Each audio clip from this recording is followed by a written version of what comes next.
CM Jagan ప్రజలకు అందించిన పథకాలే తమను గెలిపిస్తాయంటున్నారు కురుపాం నియోజకవర్గ వైసీపీ అభ్యర్థి పాముల పుష్ప శ్రీవాణి. గడిచిన 5 ఏళ్ల పాలనలో ప్రజలకు అనేక సంక్షేమ అభివృద్ధి కార్యక్రమాలు నిర్వహించారని చెప్పారు. ఈ పథకాలు అభివృద్ధితో ప్రజలు సంతోషంగా ఉన్నారన్న పాముల పుష్ప శ్రీవాణితో మా ప్రతినిధి Naidu face to face. Kurupam నియోజకవర్గ వైసీపీ అభ్యర్థిగా బరిలో నిలిచారు మాజీ డిప్యూటీ సీఎం పాముల పుష్ప శ్రీవాణి. ప్రస్తుతం అయితే ఆమె ప్రచారంలో అయితే దూచుకుపోతున్నారు. ఏ గ్రామాలు చూసినా అపూర్వ స్వాగతం లభిస్తుంది. ప్రస్తుతం మన వద్ద పుష్ప శ్రీవాణి ఉన్నారు. ఆయన అడిగి మరింత సమాచారం చూసుకున్నాం. మేడం, ఈ గ్రామంలో చూసుకుంటే కనుక మేము ఇప్పుడే చూసాం, ప్రత్యక్షం చూసాం, ఒక అపూర్వమైన స్వాగతం లభించింది. ఒక గ్రామంలో పండుగ జరుగుతుందన్న వాతావరణం నెలకొంది. ఏంటి మేడం ఇంత ఆదరణ ఎందుకు లభిస్తుంది? మీకు చాలా సందర్భాల్లో నేను ఈ ఛానల్లో కూడా మాట్లాడడం జరిగింది. ఏ గ్రామానికి వెళ్ళినా కూడా చాలా అపూర్వ స్వాగతం ఉంది. ఈరోజు సిక్కుబడి గ్రామంలో ఈ కార్యక్రమం జరిగింది. ఈ గ్రామంలో అంటే ఫర్ ఎగ్జాంపుల్ ఎందుకు ఇంత ఆహ్వానము సాదర ఆహ్వానం అని మీరు అడిగారు కాబట్టి చెప్తున్నాను. ఈ గ్రామంలో ప్రతి ఒక్కరికి కూడా పార్టీలకు అతీతంగా రాజకీయాలకు అతీతంగా ప్రతి ఒక్కరికి సంక్షేమం అందించాము.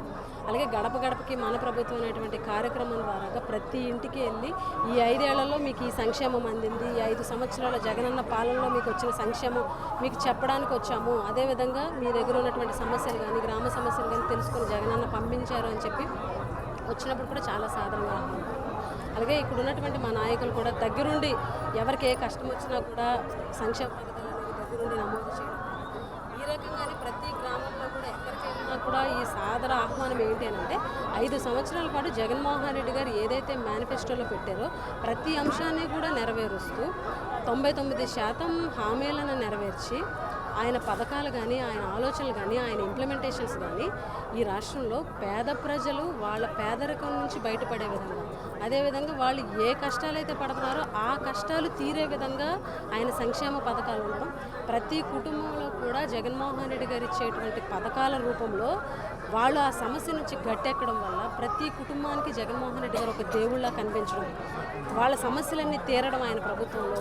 ఇటువంటి రాజకీయాలు పార్టీలు చూడనటువంటి పాలన గ్రామస్థాయిలో రావడం, గ్రామస్థాయిలో గ్రామాలలో రాజకీయాలు లేకపోవడం, ఒకప్పుడులాగా రాజకీయాలు కక్షలు సాధింపులు ఇవి కాకుండా ప్రశాంతంగా ప్రతి ఒక్కరికి ఏ పార్టీ అయినా పథకాలు రావడం, అదేవిధంగా ఏ పదవిలో ఉన్నా ఎంత అధికారంలో ఉన్నా ప్రతి ఇంటికి వెళ్ళి ఈ జగనన్న పాలన 5 ఏళ్లలో వాళ్ళకి ఏం సంక్షేమం అందించిందో అన్నది ఇంటింటికి వెళ్ళి చెప్పడం.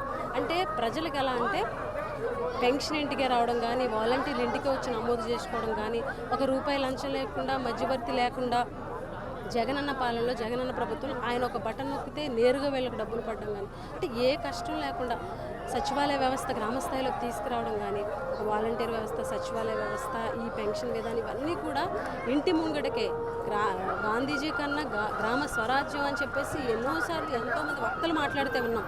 కానీ నిజమైన గ్రామ స్వరాజ్యాన్ని ఈరోజు జగన్మోహన్ రెడ్డి గారు గ్రామస్థాయికి తీసుకొచ్చారు. ఇది మొత్తం చూసుకుంటే కనుక గడిచిన 5 ఏళ్లుగా సంక్షేమ అభివృద్ధి కార్యక్రమంలో ప్రజలు దర్శించే విధంగా చేశారు కాబట్టి ఇంత స్థాయిలో అపూర్వ స్వాగతం లభిస్తుందని, అలాగే మేనిఫెస్టో కూడా గతంలో కంటే భిన్నంగా అదే ప్లస్గా అంటే నవరత్నాల ప్లస్గా ఈ మేనిఫెస్టో రూపంతో ప్రజల నుంచి కూడా మంచి స్పందన వస్తుందని కూడా పుష్ప శ్రీవాణితో చెప్తున్నారు. కెమెరామెన్ శ్రీనివాస్తో నాయుడు 10 టీవీ ఉమ్మడి విజయనగరం జిల్లా నుంచి.